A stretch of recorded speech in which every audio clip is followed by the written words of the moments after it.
ახალი მემარჯვენეები ქალაქ გორიდან სამხედრო პოლიგონის გადატანას ითხოვენ. გორის მაჟორიტარი დეპუტატობის კანდიდატი იოსებ ბორცვაძე გორის სამხედრო პოლიგონთან არსებული ვერხვების დასახლების კორპუსების მაცხოვრებლებს შეხვდა. ადგილობრივები წუხილს გამოთქვამენ სამხედრო წვრთნების დროს აფეთქებული ჭურვების ხმის გამო. მემარჯვენეების აზრით ქალაქში სამხედრო პოლიგონის არსებობა დაუშვებელია. მაჟორიტარი დეპუტატობის კანდიდატი სამხედრო პოლიგონის ქალაქიდან გატანას ითხოვს.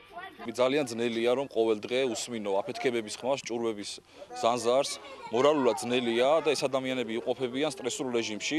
მე მოუწოდებ ხელისუფლებას დაიწყოს ზრუნვა აღნიშნული პოლიგონის გადატანის თაობაზე, ან მიიღოს გადაწყვეტილება რომ აღნიშნულ პოლიგონზე აღარ გამოიყენონ დიდი ჭურვები, დიდი ქვემეხები, რადგან მოსახლეობისთვის ყოველდღიურად 2008 წლის აგვისტოს ომის შეხსენება არის მორალურად ძალიან ძნელი. ძალიან დიდი ხმაურია შულო ბინა დაგვენგრევა თავზე და დავიღუპებით ჯერს ნაუმარი ბინა აღარ შეგვიძლია ამაზე მეტი ისეთი სრულებია რომ ზანდარების ბინა პირდაპირა ადრე შუშები ჩაგვენტრა ბავშვები შეშინებულები არიან კაცო გადაიტანონ ეს ან ისეთ სამეს ნუღა გაისვრიან კაცო რომ არ შეეშინდეთ ბავშვებს კაცო აგერ პატარას პაპა ომი დაიწყო